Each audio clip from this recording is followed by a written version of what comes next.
सोचिए, भारत की आज़ादी से बस 1 साल पहले जब पूरा देश एक नए कल का सपना देख रहा था, तब एक समुदाय ने अपना भविष्य अपने हाथों से लिखने की ठानी। ये कहानी सिर्फ एक बैठक की नहीं है, बल्कि ये कहानी है अपनी पहचान को बचाने और उसे एक नया रूप देने की। आखिर ऐसा क्या हुआ उस दिन जिसने आने वाली पीढ़ियों की दिशा ही बदल दी? चलिए आज इसी के बारे में जानते हैं। बात है मई 1946 की और जगह है मध्य भारत का सिवनी शहर। देश में आज़ादी की लहर दौड़ रही थी।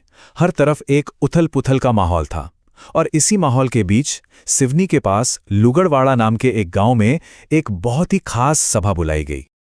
और देखिए, ये कोई छोटी-मोटी पंचायत नहीं थी। उस छोटे से गांव में लगभग 2000 लोग इकट्ठा हुए थे। ये संख्या अपने आप में बताती है कि मामला कितना गंभीर और कितना जरूरी था।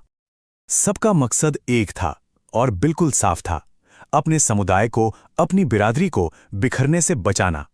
पर सवाल तो यही था कि ये होगा कैसे? आखिर वो कौन सा रास्ता था जो उन्हें इस मुश्किल से बाहर निकाल सकता था? किसी भी हल को ढूंढने से पहले प्रॉब्लम की जड़ तक पहुंचना जरूरी होता है, और यहां समस्या बहुत गहरी थी। ये उनके वजूद और उनकी पहचान से जुड़ी हुई थी। उस महासभा में जो पहला प्रस्ताव रखा गया, उसमें उन्होंने बिना किसी लाग लपेट के अपनी चुनौतियों को सामने रखा। उन्हें महसूस हो रहा था कि वो अपना इतिहास भूल रहे हैं। उनके ही लोग दूसरे धर्मों की तरफ जा रहे थे। आपस में फूट और लड़ाई झगड़े बढ़ते जा रहे थे। और तो और शिक्षा की कमी और शादियों त्योहारों पर होने वाले बेहिसाब खर्चों ने उनकी कमर तोड़ रखी थी। तो अब जब प्रॉब्लम सामने थी, तो हल क्या था? उनका पहला कदम था एकजुट होना, एक संगठन बनाना, क्योंकि वे समझ गए थे कि बिना एकता और एक मजबूत ढांचे के कोई भी सुधार कामयाब नहीं हो सकता। और जानते हैं उन्होंने क्या कमाल का सिस्टम बनाया? एक 5 लेवल का ढांचा तैयार किया गया। सबसे ऊपर महासभा, जो सारे बड़े फैसले लेगी। उसके नीचे अलग अलग इलाकों के लिए सर्कल, फिर पंचायतें, फिर मेल कमेटी, और सबसे बुनियादी स्तर पर हर गांव में एक ग्राम समिति। मतलब टॉप से लेकर बॉटम तक सबको जोड़ने का एक पूरा प्लान तैयार था। लेकिन ये सब सिर्फ नियम कानून या ढांचा बनाने तक सीमित नहीं था। इस पूरी कोशिश के दिल में जो बात थी, वो थी अपनी खोई हुई ऐतिहासिक पहचान को फिर से हासिल करना।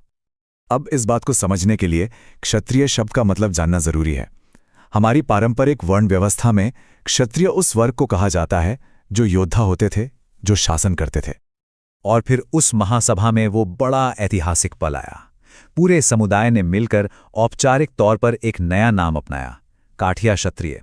ये सिर्फ एक नाम बदलना नहीं था, ये अपनी जड़ों की ओर लौटने का एक बहुत बड़ा ऐलान था। अपने इस नए नाम को और मजबूती देने के लिए उन्होंने एक दिलचस्प तर्क भी दिया। उन्होंने बताया कि कत्ती का मतलब होता है कमर पर बांधी जाने वाली तलवार, और जो कत्ती को धारण करते हैं वही काठिया कहलाते हैं। देखिए किस तरह से उन्होंने अपने नाम को अपनी योद्धा पहचान से जोड़ा। और हां, ये सिर्फ उनका अपना दावा नहीं था, इस दावे पर बाकायदा मुहर भी लगी। उस समय के जानकार ब्राह्मण पंडितों ने उनके इतिहास, उनकी रीति रिवाजों और कुल नामों को परखा और उसके बाद इस बात को अपनी मान्यता दी। इस बाहरी स्वीकृति ने उनकी नई पहचान को समाज में और भी मजबूत कर दिया। तो अब नई पहचान मिल गई, संगठन भी बन गया। पर अब सवाल ये था कि इस नई सोच को रोजमर्रा की जिंदगी का हिस्सा कैसे बनाया जाए। इसके लिए उन्होंने एक पूरी नियम पुस्तिका ही तैयार कर डाली। उन्होंने इसे नाम दिया दंड विधान, यानी एक तरह का पीनल कोड। ये असल में समाज को बदलने का उनका ब्लूप्रिंट था। इसमें हर सामाजिक काम के लिए नियम तय किए गए और उन नियमों को तोड़ने पर सजा भी तय की गई। आइए इसका एक उदाहरण देखते हैं। एक नियम बनाया गया कि समुदाय का कोई भी व्यक्ति शराब नहीं पिएगा। सोचिए उस जमाने में समाज सुधार के लिए यह कितना बड़ा और कितना हिम्मत वाला फैसला रहा होगा। और ये सिर्फ कहने की बात नहीं थी।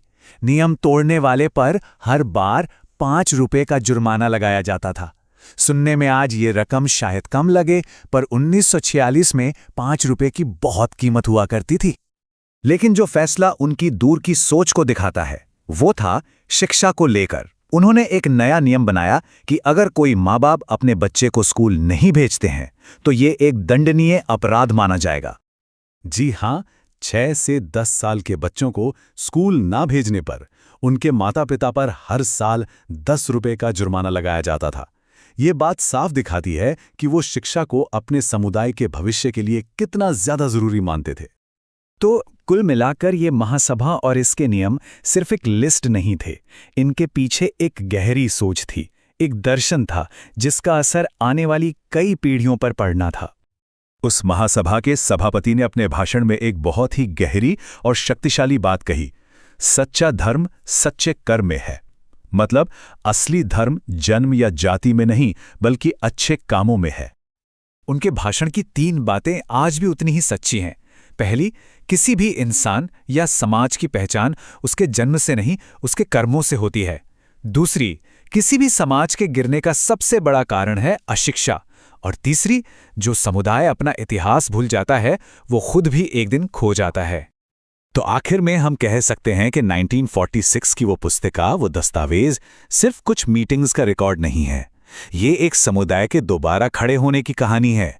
ये उनकी पहचान का ऐलान है, उनकी एकता का प्लान है और उनके भविष्य को बचाने का एक पूरा का पूरा ब्लूप्रिंट है। और ये कहानी हमें एक बहुत बड़े सवाल पर लाकर छोड़ देती है। किसी भी समाज, किसी भी देश के भविष्य को बनाने में एक साझा कहानी, एक साझा इतिहास की ताकत आखिर कितनी होती है?